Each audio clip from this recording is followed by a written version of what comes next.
Welcome once again to the place you can rely on to get the real story behind the big stories. I'm Richard Ransom. Thanks for spending part of your Sunday with us. There really was only one story this week. Seems everything in one way or another is being impacted by the COVID-19 pandemic as the Mid-South finds itself in the red zone. First up, we'll talk about the crisis facing our hospitals. ERs are over capacity, frontline workers overworked, leading to a county-wide mask mandate. Will there be more restrictions down the road?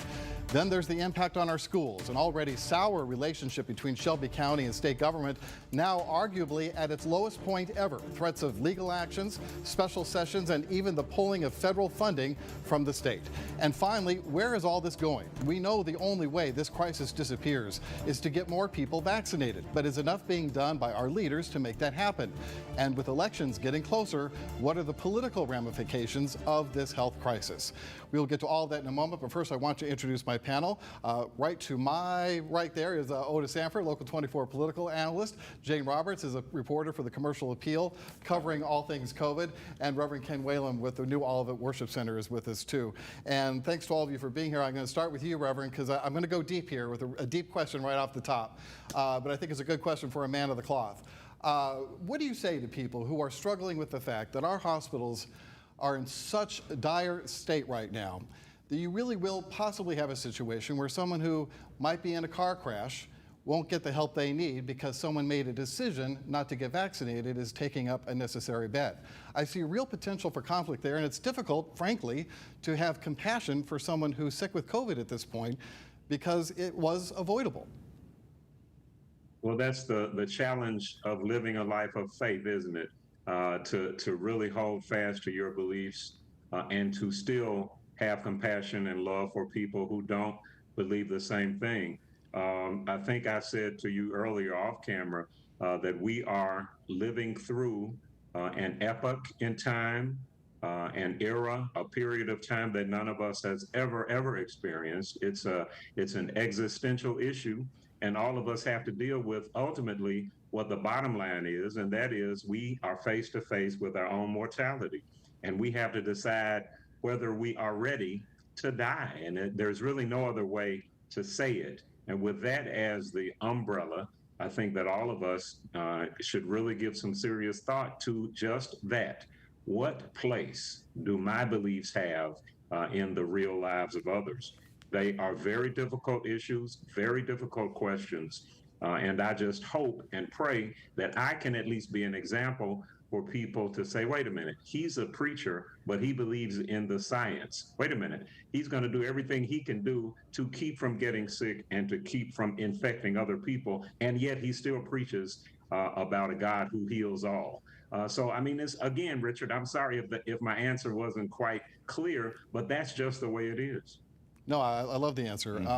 Jane, let's move on to you because I wasn't overstating it, was I? The situation facing all of our hospitals in Shelby County, DeSoto County as well, actually Arkansas and Mississippi, we can throw everybody in there. It's really a Mid-South issue. Looking at the statistics that we have as of this week, I think we have a graphic put together of just the kind of situation our hospitals are facing. 646 hospitalizations, that's up 300% compared to 4 weeks before. The average ER wait time now, 36 to 48 hours. The doctors and nurses you've talked to have, I'm sure, expressed to you how concerned they are. Yes, and you know, this week we had the letter written to the mayors of the region saying it is really possible now that they may have to ration care based on how likely someone is to survive. I don't remember hearing that ever in my lifetime before, and just those words really stung in the air. I think people understand what that means. Yeah, it really catches you. I saw that headline in the Daily Memphian, and I just, you had to read it 2 or 3 times because that is the situation they fear we're facing. And of course, our poor healthcare workers on the front line really facing a really difficult time. They're struggling too. We're going to hear from Allison White. She's a licensed clinical social worker who's been brought in by Methodist hospitals, I believe, to counsel nurses and doctors who need it, who are really struggling to get through a day's work right now. for people who have been doing this, especially for a long time. They've never seen anything like this. They've never had to deal with this kind of level of stress and burnout and seeing sick people and death.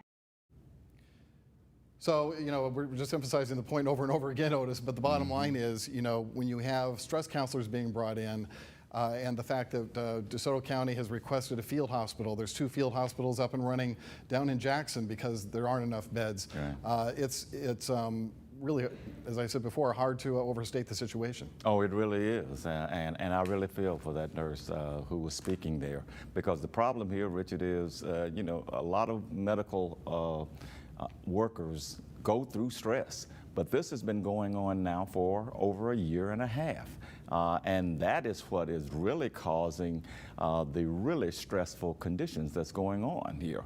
But we can, a lot of us can put, real life situations into what you were saying about the hospitals overflowing. I mean, I know personally of a person whose elderly mother needed hospital attention, not COVID related, and could not get anywhere and had to be transported all the way to Jackson, Tennessee. And this is an elderly person and had done all the things that she was supposed to do. She'd been tested. She's been gotten the vaccine, but there's no bed for her because there's somebody taking up that bed who did not get vaccinated. That is the terrible thing about all of this. And it's happening more and more every day, and that is causing not just stress, but it's causing some anger and resentment from a lot of people. Which, to bring a full circle to you, Reverend Whalum, that's the bottom line, as you mentioned, the choice. People are choosing not to protect themselves, so it's hard to have compassion when they may be jeopardizing the health of someone who did everything they're supposed to do.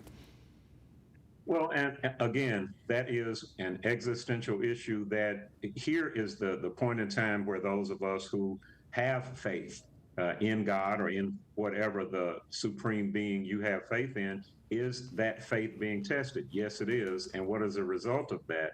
One of the sad things is to see on your station and on other stations, younger people, not elderly people, but younger people who have been affected. And I know some who have died, and you can see them on their deathbed saying, I wish I had gotten the vaccine. Yet that doesn't seem to affect people's decisions to get the vaccine. Again, I think we as models for our young people, for our children, we have to look this situation in the face, be real about it, and just try to help them understand that life is what it is, and we have to be ready for death. I'm sorry, but that's just the way it is. Well, I'm glad you brought up young people, because that's a perfect segue to our next segment. We're going to talk about the situation facing our schools, the growing rift between Shelby County, Davidson County too for that matter, and state government over decisions regarding face mask mandates and the like. We'll be right back.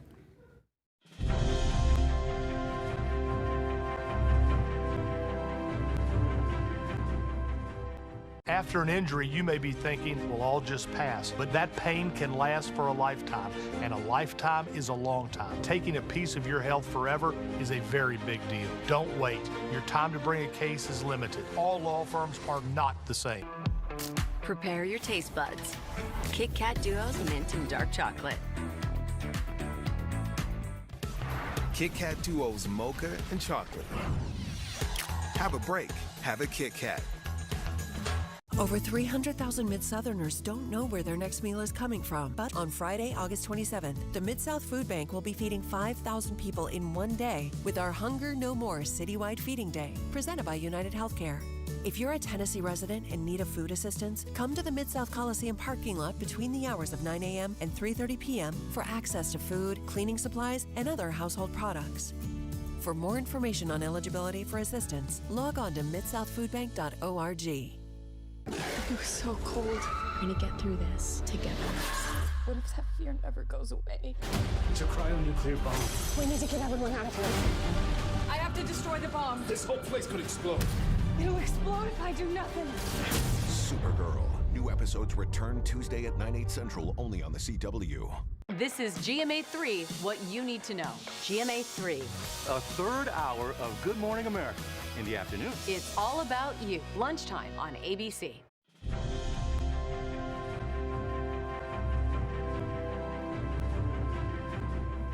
Welcome back to Local 24 this week, along with my panel. Let's talk about the mask mandate first of all. Jane, you've been covering this.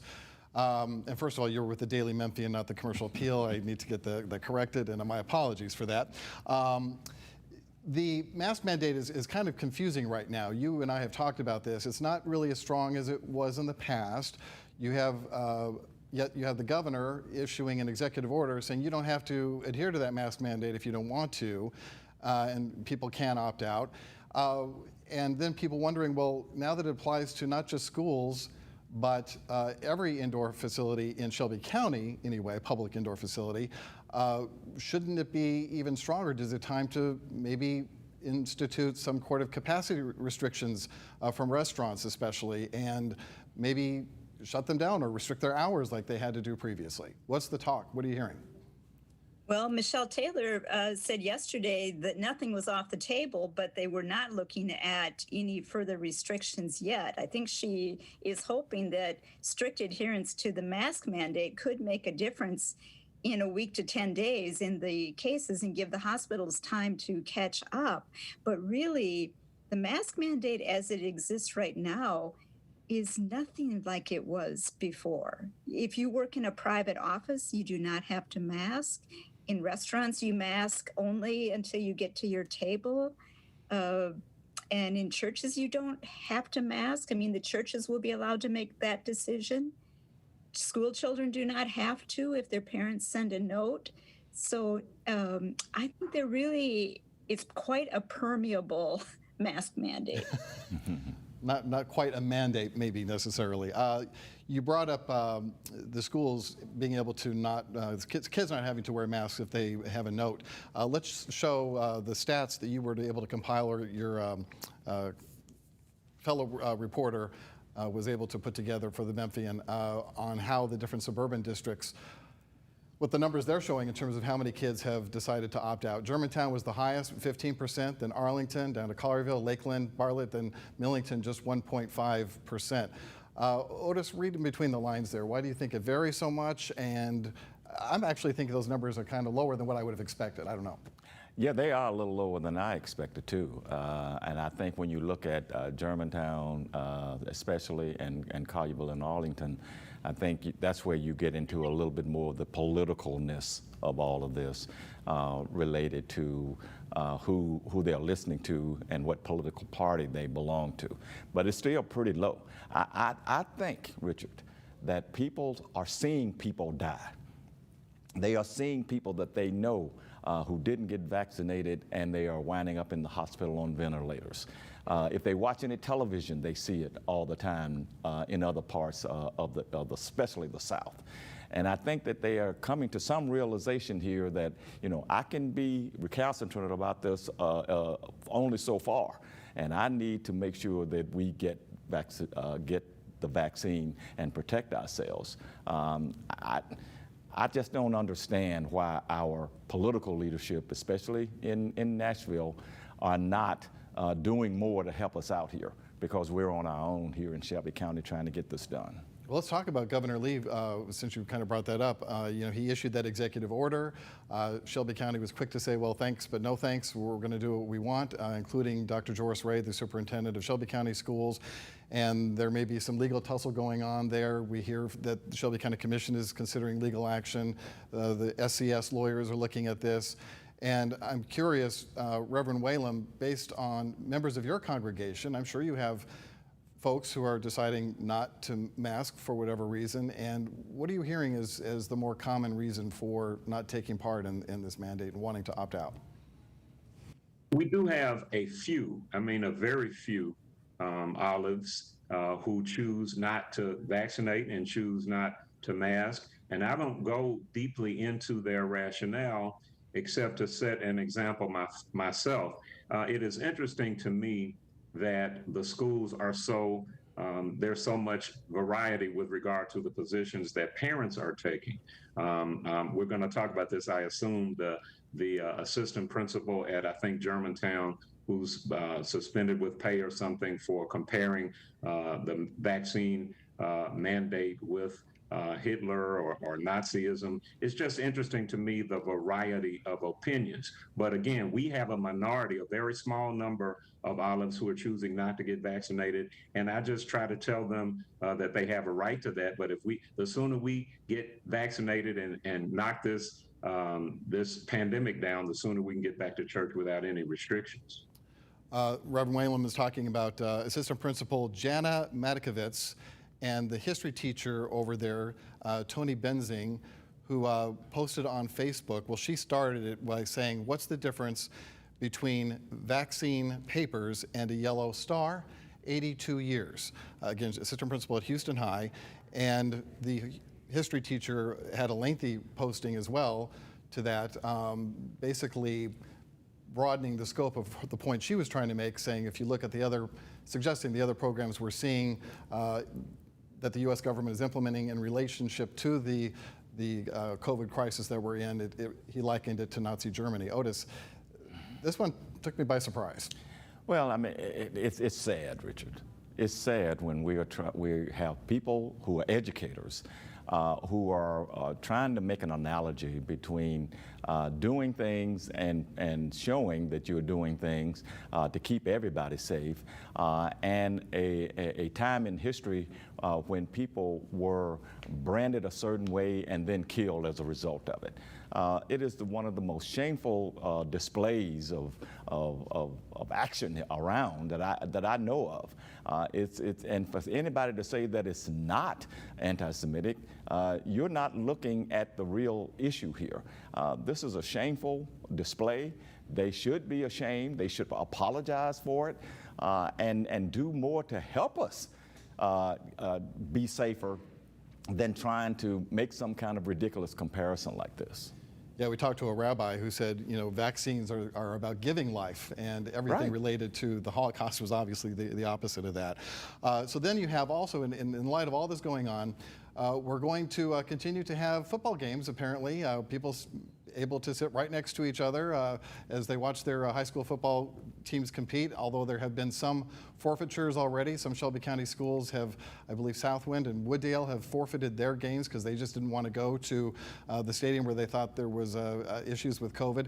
And Jane, we're going to see a lot more of this, wrestling with this particular issue as well, aren't we? Well, I just imagine when the University of Memphis is ready to play, what that will be. It all feels very familiar. Yeah, and we have the Southern Heritage Classic coming up, of course, September 11th. I've been thinking about our poor friend Fred Jones. He's been trying to, he was hopeful, he was so hopeful that he might be able to actually have a sold-out crowd, but now Reverend Whalum, it's looking like he doesn't know what kind of crowd he's going to have September 11th, the way things are going. Well, you know what, Richard? I have a feeling he's going to have a pretty good crowd because I think people are getting kind of tired of all the restrictions. I think more and more people are willing to take their chances. And I know for a fact, we talked with Fred about this several weeks ago, and he was wondering whether or not he was going to have the fashion show. Well, he's going to have the fashion show. Sheila's going to be in it. So I know I'll be there with or without a mask. And they're probably going to have a pretty good turnout. My point is this. I think Memphis and Shelby County can do better. And I think that people of goodwill and reasonable intelligence will do what they can to try to smash this virus, man. All right, when we come back, we'll talk about the political ramifications of all this in just a moment.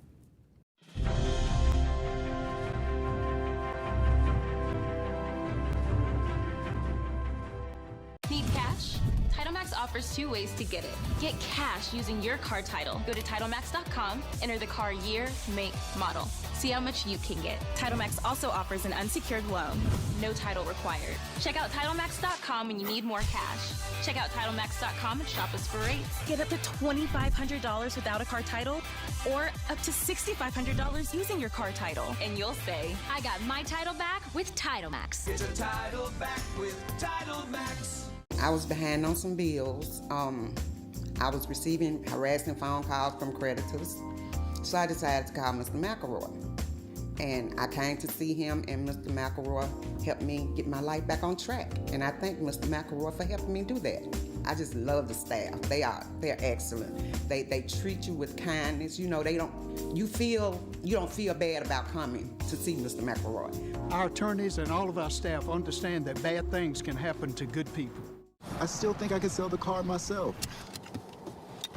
This is going to take all day.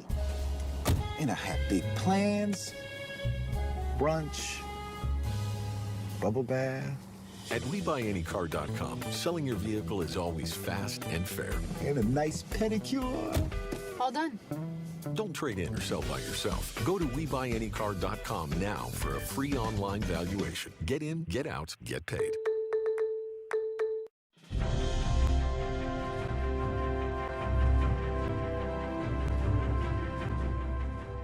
Welcome back to Local 24 this week. I'm joined by Otis Sanford, Local 24 political analyst, Jane Roberts with the Daily Memphian, and Reverend Ken Whalum with the New Olivet Worship Center. So Jane, I want to start with you on this next question. As I mentioned at the top of the show, the only way this crisis disappears is to get more people vaccinated. In fact, they've said they'll release or relax the mask mandate if we can get up to that 70%. Do you feel that our leaders are doing enough to try and get those numbers up? Every day the health department releases its vaccination totals, and it's been around 1,500 to 2,000 a day, roughly. Is enough being done there to actually hit the streets as they had promised to do and get shots into arms? You know, I'm very sympathetic to the leaders in our community who are trying to do that. I think they have made them widely available at hours, day and night. I don't really think it's the responsibility of government to make people get vaccinated, and I think they have done. Really, I hear them talk in the task force briefing. They're going door to door. They've got fire trucks bringing the vaccine. I don't blame our city or county leaders one bit, not one bit, for this. Otis, what's your thought about that? Well, I agree on the county and city level. I think they are doing all that they possibly can do to make sure that people get vaccinated. It's the people at the state level who have equivocated about this, who have done things that were counterproductive, who have said things that were counterproductive.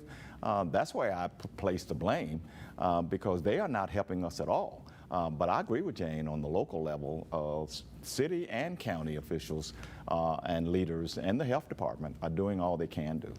Well, we've been critical of the hospitals in Memphis for not making their own healthcare workers, their staffs, have to get vaccinated as a prerequisite for employment. And in the course of the past 2 weeks, every hospital system but one, St. Francis, is the lone holdout now when it comes to making their workers get the vaccine. In fact, that has not gone over well with a lot of employees, just as those hospital systems feared. We had a protest this week in front of Baptist East.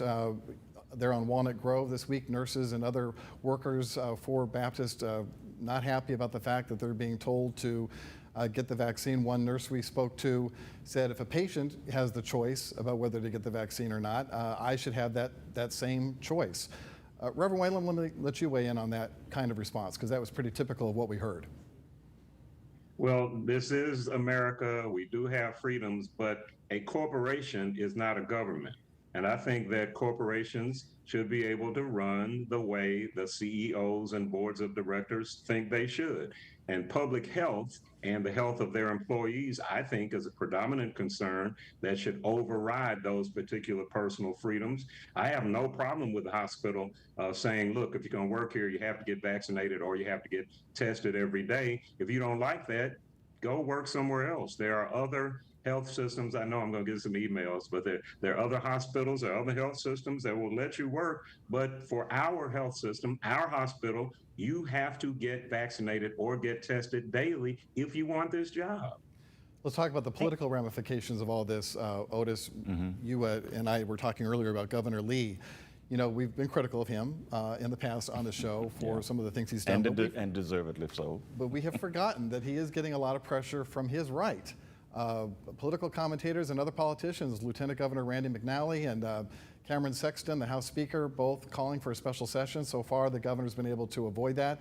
As he heads toward re-election, he did pick up the endorsement of President Trump within the last week or so, but you know, he has to think about what's the concerns on his right as well as everybody else. Well, that's what he's thinking about right now, Richard.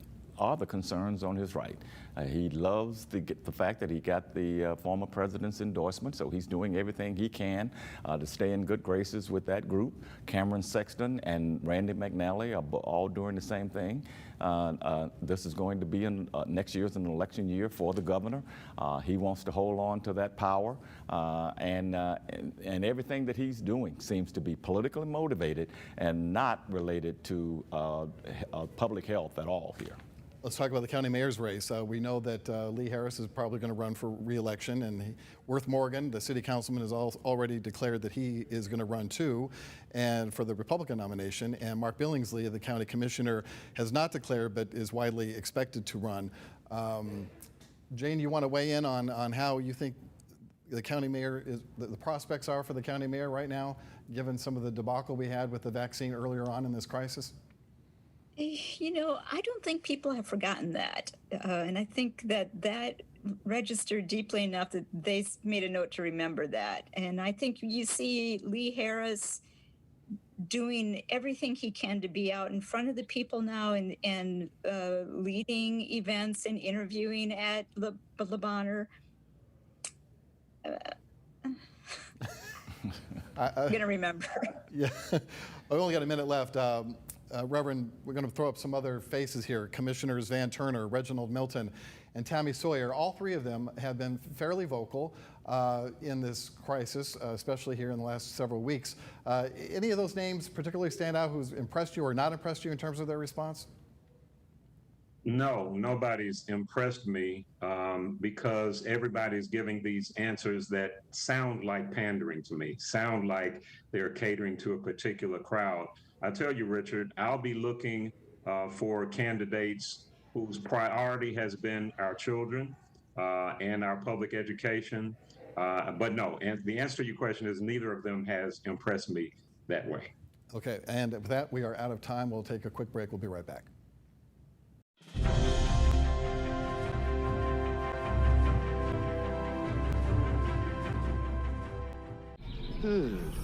All right, team, time to bet NFL games. Confidence. I'm feeling a parlay with more legs than a spider. So 9 legs?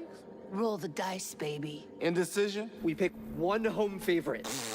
I abstain. You can't abstain. Boring! 6-leg parlay, 2 home dogs, all hitting the over. Boom!